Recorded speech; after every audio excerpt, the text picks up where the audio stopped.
Welcome, everyone, to the PFF Fantasy Podcast IDP edition. I'm John Macri, and I will be going over the top IDP takeaways from Week 16, Round 2 of the Fantasy Football Playoffs, where there were a whole lot of changes and surprises and boom and bust performances. So hopefully you survived it all and are in a position to make it to the finals next week. And if so, then I'm going to continue to doing my best to help you prep and finish this season off with that championship. So as usual, I'll be going over the top IDP takeaways and for those of you that made it to the finals and getting you prepped and ready for the week ahead with some of the key situations to monitor and potential waiver targets to consider, all that kind of stuff. And as always, if there are situations or players that you want to hear more about that I don't cover here, feel free, shout them in the comments. I will do my best to highlight them in some sort of way. Otherwise, these will be our top IDP takeaways, and everything else will be included in the IDP fantasy report out on Tuesday around noon Eastern time, which will have snap counts, data, notes, waiver targets, all that stuff, as we do every single week. And you can get access to that with a PFF Plus subscription. All right, let's get right into it here. And there was pretty much no way that I think I was going to start this episode other than probably the most asked about linebacker situation of the week, the Indianapolis Colts, because EJ Speed was ruled out for this game, which made many think that Grant Stewart would be his replacement. But for anyone who asked me about it, the one thing that I cautioned was that Jalen Carley's was going to be activated off IR for this game, which he was, because my concern was that Carley's would play ahead of Stewart like he did when these guys were last healthy together, which he did. Now, the other concern came with starting Carley's in his place, because we didn't know if the Colts would fully utilize Jalen Carley's as a 100% snap linebacker coming off injured reserve, if they would ease him in, what the situation would be. However, they did end up playing Carley's in a full-time role, which led to a pretty solid 10 tackle outing. Zaire Franklin also played 100%, but just 7 tackles for him, which we don't love at all. But I guess it's better than nothing, which some players did get. So if EJ Speed ends up missing another game, this at least gives us kind of probably the top waiver target for week 17, since we have a full-time role here. And he's definitely shown that he could be productive in that role, Jalen Carley. So you can just kind of treat him as you would EJ Speed if you got both, or if you've had them rostered this season. EJ Speed, Jalen Carley's kind of interchangeable here now, assuming Speed is out. But if Speed's back in, we could go back to playing him. Okay, how about quickly before before I go on to the rest of the Sunday games, I'll do a quick Saturday game recap here because I did want to quickly highlight the Houston Texans linebackers. And this one is really just kind of confirming pretty much everything we expected coming into the preview show and talked about on the preview show, because Christian Harris did, in fact, take over a full-time role after he was just at like 82% in his return last week. So both Harris and To'o played all but 2 snaps in this game. Both were quite productive. Two Toes tying for the team lead in tackles with 10. Harris had 7 tackles, but added a sack in there. So really just going to depend on your scoring, I guess, for who the better IDP scorer was for you. But the two of them, good stuff. Both guys, they'll be productive. They were productive this week, and we could continue to trust them next week as well. Okay. Sorry, I got a cold here. Apologize for my voice, but we are going on to the Sunday Night Football game. The Dallas Cowboys, who were already without DeMarvion Overshown, but then Eric Kendricks was also ruled out this week before the game, so they can run. They basically ran a new look at the position, led by Maris Lufau and Nick Vigil. So Lufau played every snap, but it's important to note that Vigil was pretty close. Only came off for like a small handful of plays. Lufau, he had some tackles in there. He added a pass breakup, forced fumble. Not a bad day for him. Nick Vigil, purely a tackler. He led the team with 10 total tackles. So nice thing out of him. But the main thing here is that we get a couple now of near full-time options to choose from if you need one, perhaps to replace Eric Kendricks or whoever potentially could miss next week. Kendricks was questionable right up until this game, so who knows if he'll miss any more time, but at least we know that there are a couple of options now out of Dallas that we can use to replace him. Lufau being the priority, since he'll at least stay on as a starter, even with Kendricks back in the lineup. And then Nick Vigil can serve as kind of our backup option if we need him. All right, on to Arizona now, where Mac Wilson was out for this game. So we figured Chris Barnes would be his replacement in that kind of part-time secondary linebacker role. And Barnes did start the game as the next man up, playing snaps next to Kaiser White. Kaiser White was the 100% snap linebacker, but not sure what happened with Chris Barnes, if he got hurt or something, because he played his final snap relatively early in the fourth quarter and did not return. And Owen Papo replaced him, playing the rest of the way and then into overtime as well. So this LB2 role for Arizona, it's really only for the deepest league. So if you are in need here, just kind of keep an eye on the injury reports just in case something did happen to Barnes, and also to see whether or not Mac Wilson is back next week, because then Papo would be an option in that spot for deep leagues. Okay, also in this same game here, Arizona, Carolina, is a situation that helped literally nobody this week, at least as far as the second linebacker option for the Carolina Panthers goes, but maybe can be helpful next week. So with Trevin Wallace and Clouden Sherrillis on injured reserve, all the noise was kind of pointing toward John Radigan as the fill-in option next to Jose Jewell, but this was not the case, unfortunately. Instead, it was Jacoby Windmon who played that secondary linebacker role. So I do apologize. Basically got this one flat out wrong, because I was led to believe that it would be Radigan as well, and even mentioned him on the preview show. So I really do hate when this happens, because I know some people were in a spot where they needed a deep league fill-in, and unfortunately, if you went with Radigan, you got nothing because of it. So Josie Jewell played his usual 100% of snaps, and then Windmon played 76% of snaps. So basically that exact Trevin Wallace role that we've seen previously. And then since Wallace and Sherrillis are on IR, we can add Windmon to the waiver target list here for deeper leagues. Okay, the New York Football Giants are up next, because Bobby Okereke was officially placed on IR this week, opening up a prolonged opportunity for both Micah McFadden and Darius Moassau. Last time we saw them with Okereke out, both McFadden and Moassau played 100% of snaps, which was looking like it would be the case again.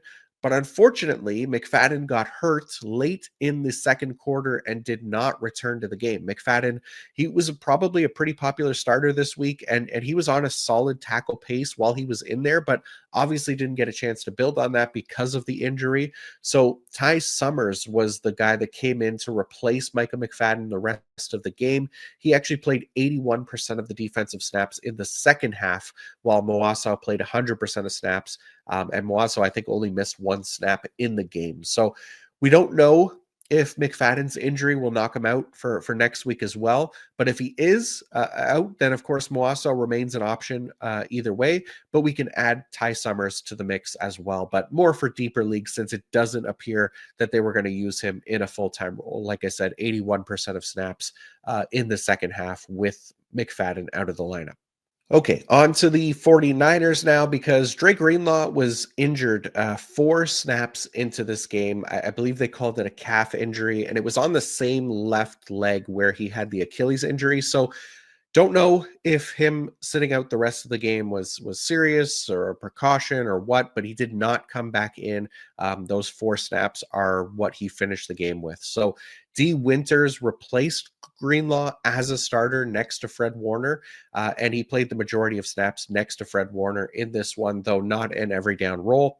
The 49ers season is over, as we know, so if the Greenlaw injury is anything at all, I imagine he won't play next week. I don't know for sure, but you probably want to be safe with a player like this coming off an Achilles. So that does put D. Winters among the top IDP waiver targets heading into championship week here as well. Okay, the Tennessee linebackers remain a messy group, because Luke Gifford was ruled out for this game. Jerome Baker was inactive. So if you paid attention to the checklist that we went over on the preview show, that meant that Otis Reese IV was the next man up, and he was active for this game. And Reese did start the game alongside Kenneth Murray. He was in a full-time role. right up until he got hurt with about 6 minutes remaining in the first half. So with Reese out of the game, it was Mr. Fill-in James Williams once again coming in to replace him. So if by chance maybe you forgot about Otis Reese in the pecking order and accidentally played James Williams, well, you got pretty lucky because Williams played the rest of the way. But then after Otis Reese got hurt, 2 plays after actually, Kenneth Murray also got hurt and he did not return to the game either. So this led to Cedric Gray coming in and playing a full-time role. Cedric Gray was actually pretty productive. I think he finished with 11 tackles. So the problem here is these Tennessee linebackers obviously cannot stay healthy and are kind of continuing to complicate things for us IDP managers in the playoffs as they churn through linebackers over these past few weeks. So we'll see who we're looking at in week 17, but the pecking order kind of remains the same as last time, and I'll be sure to run through it again on the preview show for those in need. Okay, let's check in on Buffalo. So the Bills had all kinds of linebacker shenanigans in store for us with Matt Milano out for this game. So the game started with Balin Spector playing over Dorian Williams, which was not something we expected. I don't know why this was the case, considering that Bernard and Williams were the combo that we saw for almost the entire season up until this point. And the way that they deployed the linebackers with Spector coming off on third downs and Williams playing those later downs was definitely interesting as well, considering Williams was the guy that they were taking off the field on third downs when he was in there as a starter last time that Matt Milano was out. So weird stuff there. And then Balin Spector got injured near the end of the first half and did not return. That forced the Bills to go back to Williams the rest of the way. And luckily he ended up with a relatively productive game. I think 8 tackles, a fumble recovery in there. So that helped for anybody that was putting in Dorian Williams. Next week, though, assuming Matt Milano misses more time, this feels like a group to avoid outside of Terrell Bernard, of course. Unless Spector is also out along with Milano, and then maybe we can feel comfortable with Dorian Williams again, because for whatever reason, the Bills aren't overly comfortable with him. Dorian Williams, that is, even though they were seemingly okay with him on passing downs only, which they weren't before. And then they played him in a full-time role in the second half. So weird stuff out of Buffalo, and definitely one to keep an eye on next week if you're looking to target Dorian Williams in week 17. And staying in Buffalo, I think it's worth highlighting the safeties because for the second straight week, both Taylor Rapp and DeMar Hamlin were out for this game. And last we saw, Cam Lewis was this was last week, when this happened, Cam Lewis was the lone full-time safety while Cole Bishop split snaps with Kareem Jackson. This week, the Bills did give a full-time role to the rookie Cole Bishop, which was great to see. He got a fairly healthy share of snaps in the box as well. According to our first run of data, it looks like Bishop was in the box for 45% of the defensive snaps, and that helped him get up to 8 tackles on the day himself. So definitely encouraging usage, but for him to be in consideration for next week, for our lineups, we'd likely need both Rapp and Hamlin out again because Cam Lewis would likely still be ahead of Bishop on the depth chart if only one of them misses next week. All right, another safety situation, this one in Chicago, where the Bears had last week a near 50-50 split between Elijah Hicks, who was returning from injury, and Jonathan Owens. And this week, Hicks did start the game, was playing, I think, every snap next to Kevin Byard, but that was only for the first quarter, and he did not come back in from that point on. I'm not sure if Hicks was benched or injured, but Jonathan Owens ended up playing the rest of the game. I think he finished with 77% for the day. Owens ended up tying for the team lead in total tackles with 8. So a decent day for a safety, but this was only possible because of either an injury or a benching of Elijah Hicks. Not exactly sure which one it was. So we'll see if we get any more information throughout the week, because this has been a productive role for IDP. We just need to be sure that it's a full-time role. Otherwise, there's quite a bit of risk involved in trusting any non-full-time safeties. All right, sorry about my voice. It is broken right now as I'm dealing with a cold. Almost done though. Let's go on to one more situation for safeties to cover. And we're heading back to New England because Jabril Peppers was out for this game, which meant that Marte Mapu was back in, but it was not a full-time role. So Mapu, Jalen Hawkins, Del Pettis, and even Brendan Schooler all rotated quite a bit while Kyle Duggar held down the lone full-time role. He wore the dot as well. Mapu's snap share was second of the group, but just 73%. He ended up having a big game, like with a pick, a couple pass breakups, a forced fumble. But we've seen this before from New England and Mapu specifically this season, where we start to trust him and then the Patriots kind of pull the rug out. So 1 week left in the season. I'm most likely leaving this one alone and not trusting Mapu for week 17. There's also always a chance that Peppers is back anyways, and it doesn't matter. But either way, we're potentially not getting a full-time role and we're chasing the big plays from this week. So I'm just cautioning, unless you're desperate, we can pass on this one for one more week here. All right, that is a wrap. And as far as recap shows go, that is our season finale as well. Since next week, we don't really have a need for takeaways following week 17. So the fantasy season will be over, right? For 99% of people, that'll be by that point. So this is going to be the last recap show until next year. I will have the week 17 preview show out this week. So it's not goodbye for the season just yet. But for anyone who only watches the recap shows, perhaps, I just want to say thank you so much for all the support all season long. You guys tuning in, subscribing, interacting in the comments, and all the kind words have made a long season full of a lot of work, worth it. And I can't thank you all enough. And hopefully it leads to a fantasy championship. Speaking of which, it'll be an early release episode this week for the preview show to get it out before the Christmas games, even though I can't imagine many of you will be watching on Christmas. But if you do, then I'll be there for you. But until then, Merry Christmas, Happy Holidays to all, and good luck closing out your semifinal matchups on Monday night. Peace out.